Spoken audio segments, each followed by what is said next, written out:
Kanina nadidig natin, ilang beses na to, nadidinig natin, hindi lang kahit nung start mga kakli, nadidinig natin kung gaano ba ipinaglalaban ng Pangulong Marcos Jr. ang Pilipinas.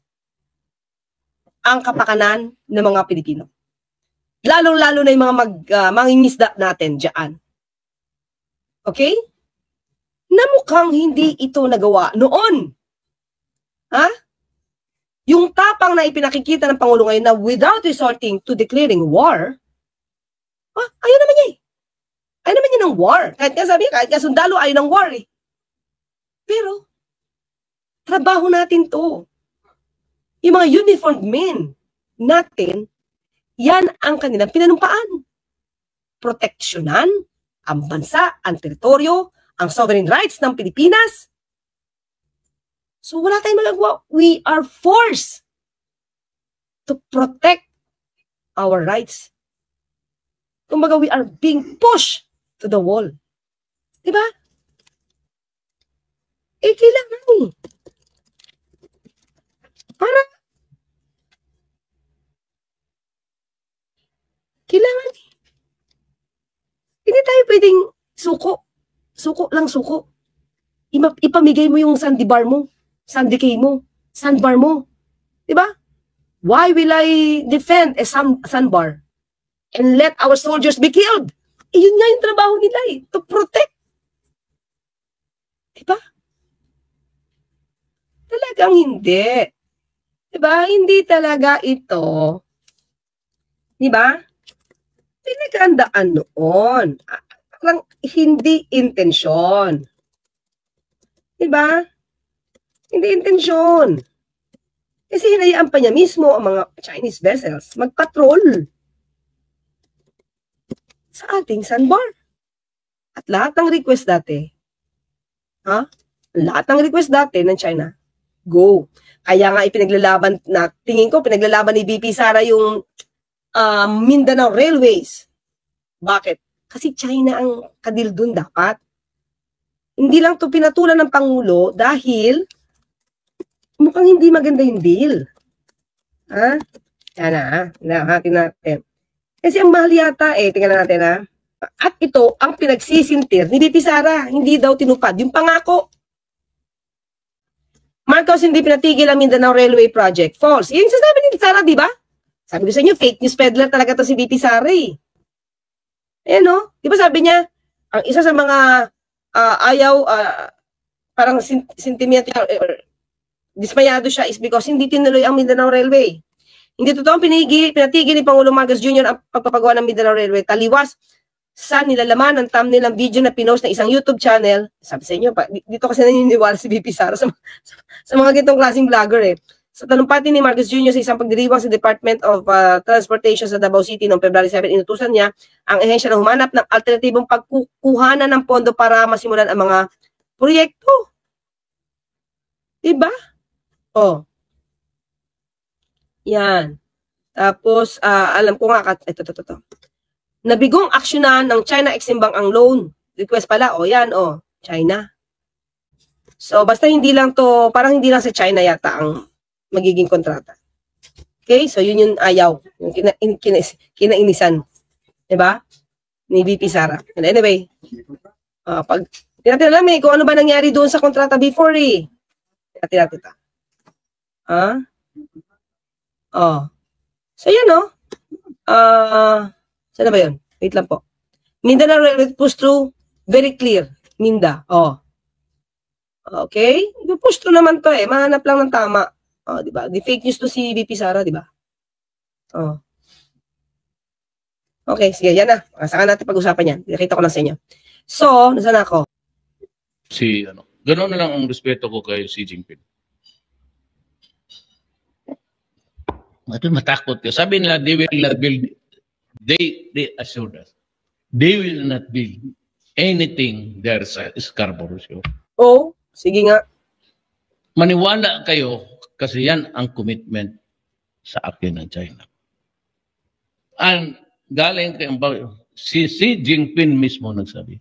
And he's a man of honor. Talaga? Okay. Kaya nga sabi ko, Why are you so sparing? Gusto ninyo, gawain na lang ninyo kaming province, Fujian, pati Philippine province of China. Di wala tayong problema. We see. Diba? O, yan siya. So, para tayong ginawang duwag, ibinenta yung Pilipinas sa China. Gawing probinsya ng China. Diba? Anyway, so tuloy tayo dito.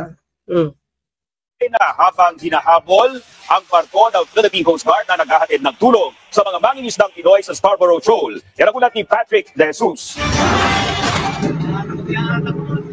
Isa ang warship ng PNA Navy ng China sa humabol sa mga barko ng Philippine Coast Guard. Dito hinahabol ang barko ng Philippine Coast Guard sa dalawa to. Lunes ng umaga sa bisinidad ng Scarborough Shoal sa gitna ng pagsasagawa ng kadiwa para sa bagong bayaning mangingisda o pagbibigay tulong sa mga mangingisdang Pilipino.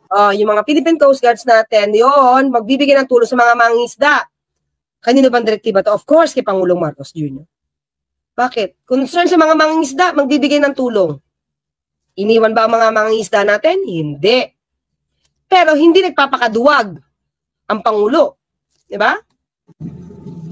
Ang isa namang barko ng China Coast Guard, unti-unti nang nagbuga ng water cannon para puntiryahin ang BRP Suluan ng PCG. Nakatakas dito ang barko ng PCG pero patuloy sa paghabol at pagsasagawa ng delikadong maniobra ang mga barko ng China hanggang sa sumalpok ang warship ng PNA Navy sa barko ng China Coast Guard. Nangyari ang insidente 10 nautical miles mula sa mismong bahura ng Bajo de Masinloc sa mga larawan. Gigil kasi sila, mga ka-clear.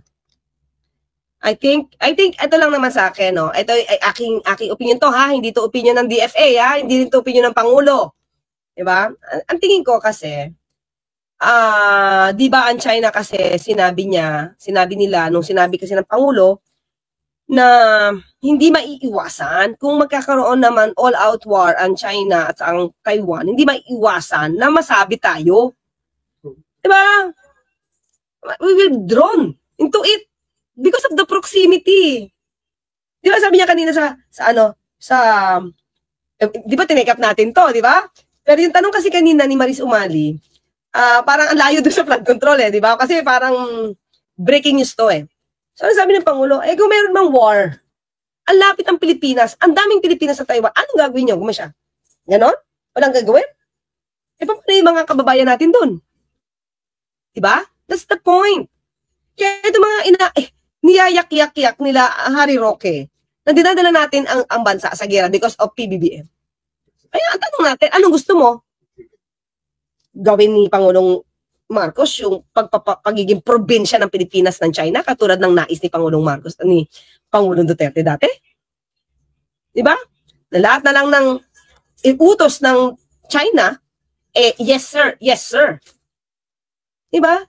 Hindi ganun yung Pangulo Diba? Meron kasi siyang sariling foreign policy. Taliwas sa sinasabi ni VP Sara na walang independent foreign policy. This is the foreign policy that we're talking about. Diba? Ipaglaban ang karapatan ng Pilipinas. Proteksyonan ang karapatan ng Pilipinas. Yan mismo ang foreign policy, VP Sara. Diba? Ikaw, anong polisiya mo? No comment ka naman lagi Simula pa lang mga ka-clear, nung nilagyan ng floating barrier, di ba? Kung saan nangingisda ang ating mga mangingisda. Anong ginawa ng Pangulo? Pinaputol. Pinaputol. Para makapangisda ang mga mangingisda natin. Natakot ba siya? Hindi. Di ba? Kung si VP Sara yun, anong gagawin? No comment? Ano gagawin mo? VP Sara, ano gagawin mo kung merong floating bars nilagay ang China? Sa lugar natin, kung saan nangingisda ang mga mangingisda. Tatanggal mo? O no comment? Alam mo, i-analyze natin mga ka-clear. Nung panahon ni dating Pangulong Duterte, ginawa tayong duwag. Hindi natin kaya. Malakas sila. Diba? Hindi natin kaya. Pero bakit ang Pangulong Marcos Jr.? Hindi naman nag-wage ng war. Ayaw ng war. Pero napoproteksyonan ang karapatan ng Pilipinas na ipapakita niya sa mundo, pati sa China at sa ibang mga lugar, pambansa na nakikipaglaban siya. Diplomasya ang ginagamit. Diba? Ito, nakita nyo. Nagbanggaan na ng Chinese vessels. Bakit? Excited eh. Excited, habul-habulin yung ating PCG vessel eh. Oh. Sa sobrang excitement, sila yung nagbanggaan. O ano sabi ng Pinoy? Siyempre baka may mga nasaktan dyan. Ano sabi ng Pinoy? Willing pa silang tumulong kung meron nasaktan. Ganon ang Pinoy. Diba? Hindi makasarili. Ino pa nung dati Pangulong Duterte? Sabi ni di ba? Lumaban, magprotesta lang. Protesta, hindi mag-war. Ang suggestion ni Justice Carpio kay dating Pangulong Duterte regarding do sa Sandy Bar na natanggal ang shelter for the fishermen. Pero ngayon, at that time, pinalilibutan at binabantayan ng mga Chinese vessels. Magprotesta. Ano sabi niya? Why should I defend a sandbar? I will not file a protest. Laban ng diplomasya yun, mga kaklipan. Diplomatic protest lang yun, hindi yun war. Pati nga diplomatic protest, ayaw niya. Diba? Anong tinuring? Anong turing sa arbitral ruling? Just piece of paper na pwedeng ibasura. Ganun ba? Ganun din ba ang gagawin ni VP Sara? Kaya lagi siyang no comment kapag nawa-water cannon tayo. Diba? O, tuloy ang balita. Pang nakuha ng PTV News, makikitang wasak na wasak ang forecast na bahagi ng barko ng China Coast Guard. Nagkaroon din ng gasgas ang bumanggang warship ng PRA Navy. This is Philippine Coast Guard vessel, the Teresa Magbanwa, MRRV 9701. We have medical personnel on board. Should you need any assistance, we are willing to provide assistance. See? Hinaharas na tayo. Handa pang tumulong ang Pinoy. Yan. Diyan mo makikita ang pamumuno ng isang matapang na leader. Hindi duwag, pero may puso. Sino ngayon ang weak leader? Yung pumapatay ng walang kalaban-laban? Doon ba ang tapang? Pumatay ng mga suspect? Or kahit sino na wala pang kaso? Paano mo mapapakita yung tapang mo? Sa pagsuntok ng sheriff? Sa pagbabanta ng buhay ng presidente? Diba? Sa panghaharas ng ano sa pimp? Tagalog ulit, bugaw? Yung ba yung tapang? Sige, tell me mga kaklit. Doon mo ba makikita ang tapang sa pagmumura, sa pagpapatay ng walang kalaban-laban, sa panghaharas sa bar ng isang bugaw, sa pagtetreten ng Pangulo? O sa pagkikipaglaban para sa bansa? Hindi naman tayo talagang duwag. Pinaniwala tayo na wala tayong kakayanan. Kaya dapat hindi tayo magprotesta man lang. Kasi kaibigang matalik ang China. At si President Xi Jinping daw ay man of honor. Di ba? Nasa lugar ang isa pang barko ng PCG na VRT Teresa Magbanwa na nag-alok naman ng man-overboard recovery at medical aid sa mga nagbangga ang barko ng China. Nananatili roon ang mga barko ng PCG para ipagpatuloy ang pagbibigay ng tulong sa abot sa 35 bangka ng mais ng Pinoy sa tulong ng fishing carrier ng MV Pamamalakaya. I would like to give due credit sa ating mga Coast Guard personnel because of their seamanship skills. Hindi tayo nagkaroon ng damage na dahil sa mga ginawa na po ng China Coast Guard. But also, it's also worth mentioning na because of their seamanship skills, na iwasan natin yung any collision from any of those Chinese maritime forces. Git naman ng PCG, mga larawan at video na ang magpapakita sakaling ibintang muli ng China sa Pilipinas ang insidente. Baka sabihin ng China, tayo bumangga doon. Laki-laki nila. Sa akin, there's nothing more for us to add because the truth is on our side. Kasabay naman ito ang Maritime Domain Awareness Flight ng Islander plane ng PCG at isa sa nakasama ang PTV News. Sa gitna nito mga FTA flight sakay ng Islander plane ay ilang beses na nag-radio challenge ang Chinese Navy pero sinagot sila ng mga piloto ng Philippine Coast Guard kung saan sinabi sa kanila na illegal ang pananatili ng mga barko ng China sa loob ng Exclusive Economic Zone o EEZ ng Pilipinas dito sa West Philippine Sea. Ano kaya sasabihin ng mga DDS dito? You do not possess any legal authority to patrol within the Philippines Exclusive Economic Zone. Nakita mula sa ere ang Chinese PLA Navy Warship 164 na nakabanggaan ng China Coast Guard at mapapansin nakasuot na ng life vest ang mga sakay nito. Isa pang barko ng PLA Navy ang nakita na isang replenishment ship. Sa kasagsagan din ng MDA flight ay nakita ang paglipad ng Chinese Navy helicopter pero hindi na ito lumapit sa eroplano ng PCG. Nasa bisinidad din ng iba pang barko ng China Coast Guard. Sa gitna naman ng mga insidente ngayon, nanindigan si Pangulong Ferdinand R. Marcos Jr. na hindi uurong ang Pilipinas sa pagtatanggol sa ating teritoryo at soberanya. We have a duty to perform, and that is to defend the country. So no, we never back down. We always continue to do. Our uniformed personnel, the Navy, the Coast Guard, the Army, the Marines, all of them, the Air Force, all of them are pledged. They took an oath. Mula sa Sinabi niya, mga klira, putol yung news dito. Putol. Sinabi niya, sa atin, hindi tayo aatras sa laban. Ha? Meron tayong kilala kung maatras sa laban sa boxing. Pangulo, sabi niya, hindi tayo aatras sa laban. Filipinos are brave. See? Alam niyo yung paano niya palakasin ang loob ng mga Pilipino? Yung ipag-motivate niya na you have the right. Ang inilalaban lang na naman natin dito is karapatan natin. Hindi tayo agresibo. Dumidepensa lang tayo. Pero anong gusto palabasin ni Atty. Harry Roque? Hindi tayo nagiging neutral. Teka lang. Lugar na natin itong ino-occupy eh. I-easy natin. Hindi mo nilalaban? Gusto mo pa gawing probinsya ng Pilipinas? Ng China? Gawing probinsya ng China ang Pilipinas? And makipag-secret deal muli ang mga Duterte sa China? Ganun ba? So mga kakli, tandaan natin.